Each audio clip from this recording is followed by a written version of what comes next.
Hello, and thank you for joining me in Annie Stories. Today's video is called The Young Giant from the Brothers Grimm book. Let's enjoy this reading together. The Young Giant. A long time ago, a countryman had a son who was as big as a thumb and did not become any bigger, and during several years did not grow one hair's breadth. Once when the father was going out to plow, the little one said, "Father, I will go out with thee." "Thou wouldst go out with me?" said the father. "Stay here, thou wilt be of no use out there. Besides, thou mightst get lost." Then Thumbling began to cry, and for the sake of peace, his father put him in his pocket and took him with him.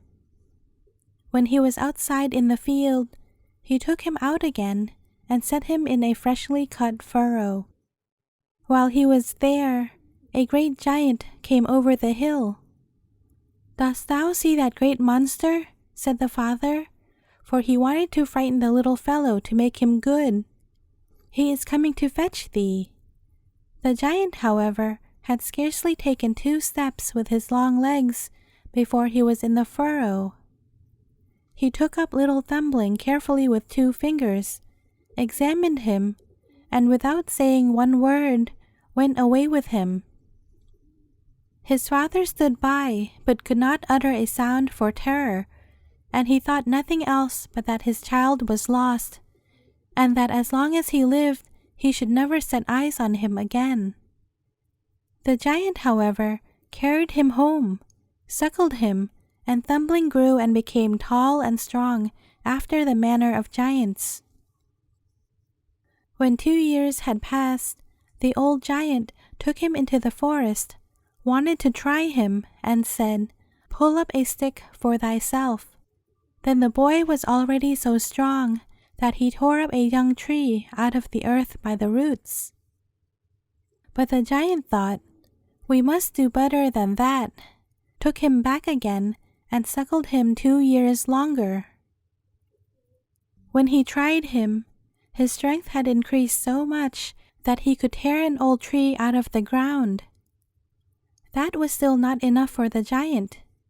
He again suckled him for 2 years, and when he then went with him into the forest and said, "Now just tear up a proper stick for me," the boy tore up the strongest oak tree from the earth, so that it split, and that was a mere trifle to him. "Now that will do," said the giant. "Thou art perfect," and took him back to the field from whence he had brought him. His father was there, following the plough. The young giant went up to him and said, "Does my father see what a fine man his son has grown into?" The farmer was alarmed and said, "No, thou art not my son. I don't want thee. Leave me. Truly, I am your son. Allow me to do your work. I can plough as well as you, nay, better." "No, no, thou art not my son, and thou canst not plough. Go away." However, as he was afraid of this great man, he left hold of the plough, stepped back, and stood at one side of the piece of land. Then the youth took the plough and just pressed it with one hand, but his grasp was so strong that the plough went deep into the earth. The farmer could not bear to see that, and called to him, "If thou art determined to plough, thou must not press so hard on it. That makes bad work." The youth, however, unharnessed the horses and drew the plough himself, saying, "Just go home, father, and bid my mother make ready a large dish of food, and in the meantime I will go over the field." Then the farmer went home and ordered his wife to prepare the food, but the youth ploughed the field, which was 2 acres large, quite alone, and then he harnessed himself to the harrow, and harrowed the whole of the land, using 2 harrows at once. When he had done it, he went into the forest and pulled up 2 oak trees, laid them across his shoulders, and hung one harrow on them behind and one before, and also one horse behind and one before, and carried all as if it had been a bundle of straw to his parents' house. When he entered the yard, his mother did not recognize him, and asked, "Who is that horrible tall man?" The farmer said, "That is our son." She said, "No, that cannot be our son. We never had such a tall one. Ours was a little thing." She called to him, "Go away, we do not want thee." The youth was silent, but led his horses to the stable, gave them oats and hay, and all that they wanted. When he had done this, he went into the parlor, sat down on the bench, and said, "Mother, now I should like something to eat. Will it soon be ready?" Then she said, "Yes," and brought in 2 immense dishes full of food, which would have been enough to satisfy herself and her husband for a week. The youth, however, ate the whole of it himself, and asked if she had nothing more to set before him. "No," she replied, "that is all we have. But that was only a taste. I must have more." She did not dare to oppose him, and went up and put a huge cauldron full of food on the fire, and when it was ready, carried it in. "At length comes a few crumbs," said he, and ate all there was, but it was still not sufficient to appease his hunger. And then he said, "Father, I see well that, with thee, I shall never have enough food. If thou wilt get me an iron staff which is strong, and which I cannot break against my knees, I will go out into the world." The farmer was glad, put his 2 horses in his cart, and fetched from the smith a staff so large and thick that the 2 horses could only bring it away. The youth laid it across his knees, and snap, he broke it in 2 in the middle like a beanstick, and threw it away. The father then harnessed 4 horses, and brought a bar which was so long and thick that the 4 horses could only just drag it. The son snapped this also in twain against his knees, threw it away, and said, "Father, this can be of no use to me. Thou must harness more horses and bring a stronger staff." So the father harnessed 8 horses, and brought one which was so long and thick that the 8 horses could only just carry it.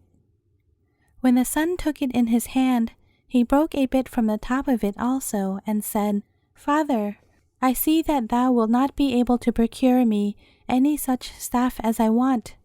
I will remain no longer with thee." So he went away, and gave out that he was a smith's apprentice. He arrived at a village wherein lived a smith who was a greedy fellow, who never did a kindness to anyone, but wanted everything for himself. The youth went into the smithy to him, and asked if he needed a journeyman. "Yes," said the smith, and looked at him, and thought, "That is a strong fellow, who will strike out well and earn his bread." So he asked, "How much wages dost thou want?" "I don't want any at all," he replied. "Only every fortnight, when the other journeymen are paid, I will give thee 2 blows, and thou must bear them." The miser was heartily satisfied, and thought he would thus save much money.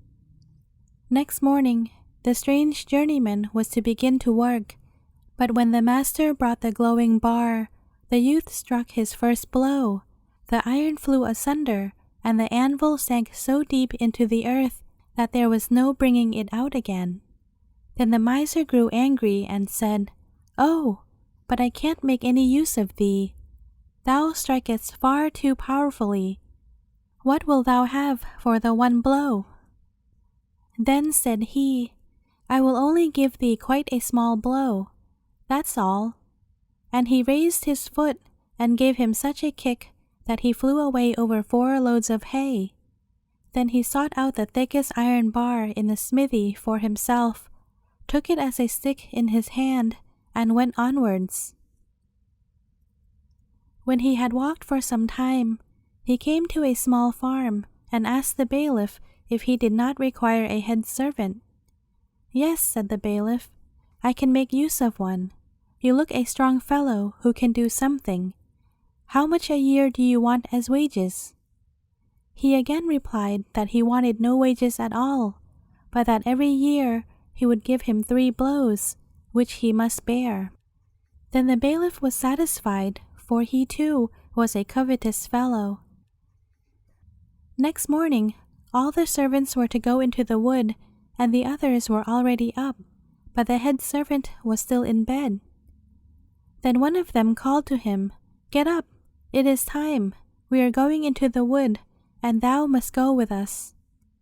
"Ah," said he quite roughly and surlily, "you may just go, then.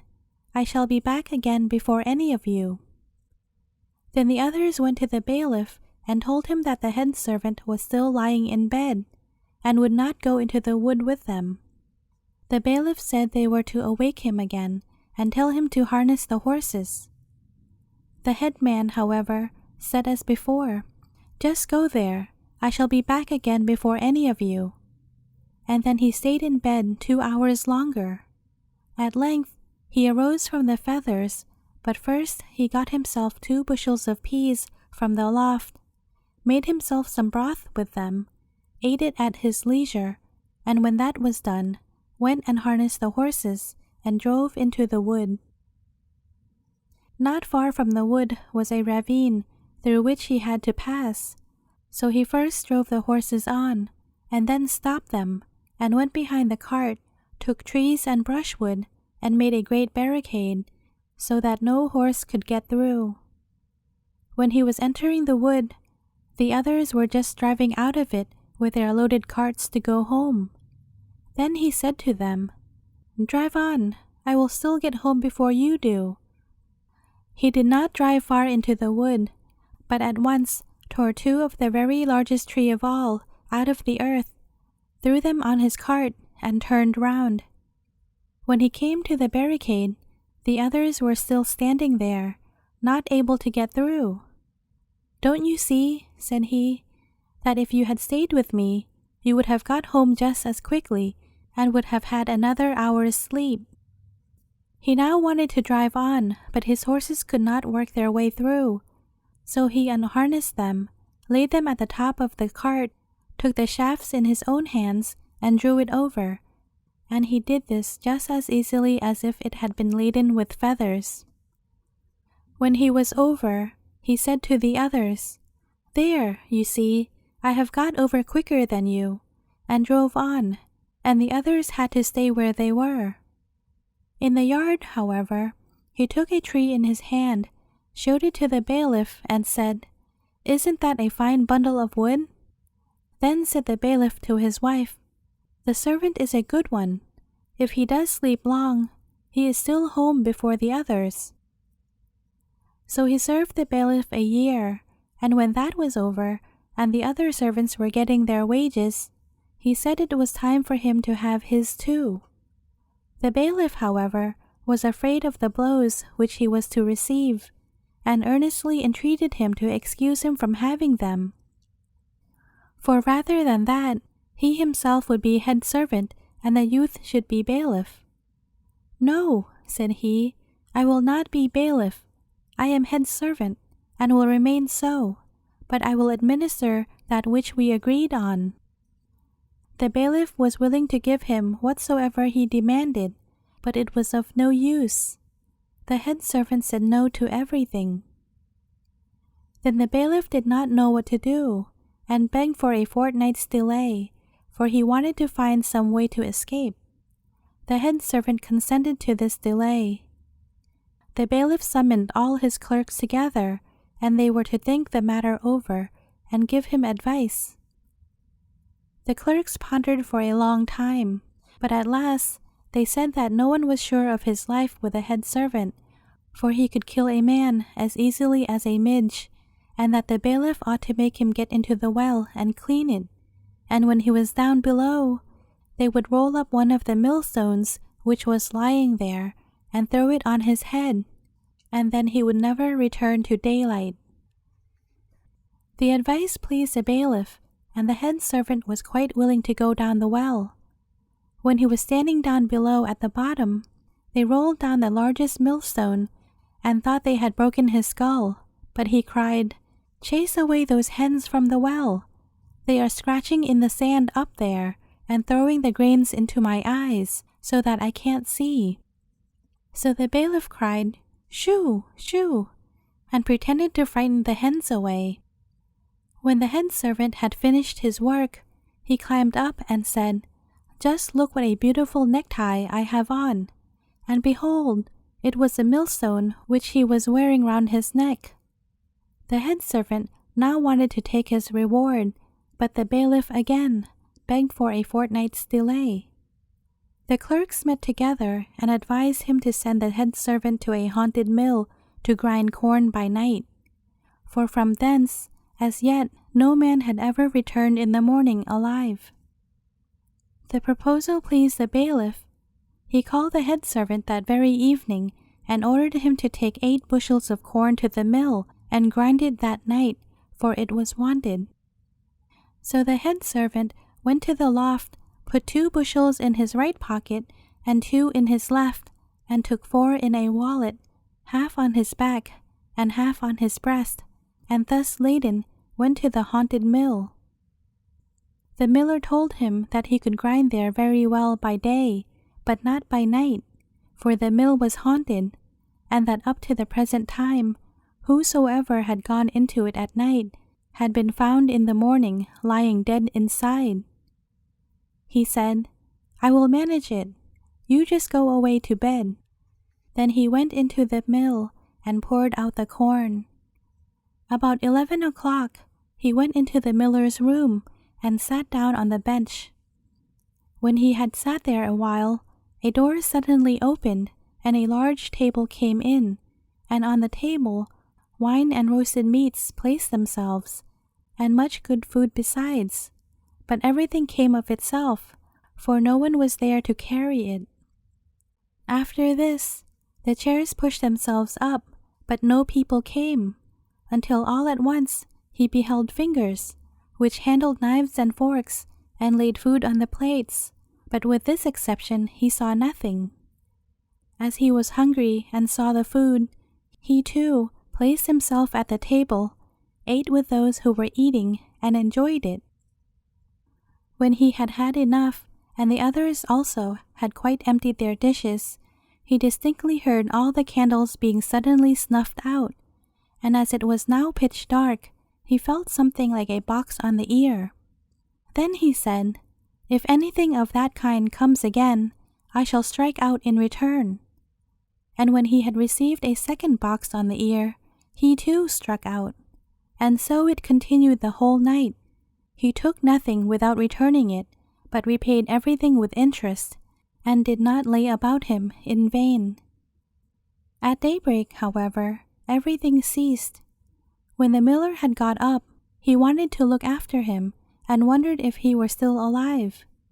When the youth said, "I have eaten my fill, have received some boxes in the ear, but I have given some in return," the miller rejoiced, and said that the mill was now released from the spell, and wanted to give him much money as a reward. But he said, "Money I will not have. I have enough of it." So he took his meal on his back, went home, and told the bailiff that he had done what he had been told to do, and would now have the reward agreed on. When the bailiff heard that, he was seriously alarmed and quite beside himself. He walked backwards and forwards in the room, and drops of perspiration ran down from his forehead. Then he opened the window to get some fresh air, but before he was aware, the head servant had given him such a kick that he flew through the window out into the air, and so far away that no one ever saw him again. Then said the head servant to the bailiff's wife, "If he does not come back, thou must take the other blow." She cried, "No, no, I cannot bear it," and opened the other window, because drops of perspiration were running down her forehead. Then he gave her such a kick that she too flew out, and as she was lighter, she went much higher than her husband.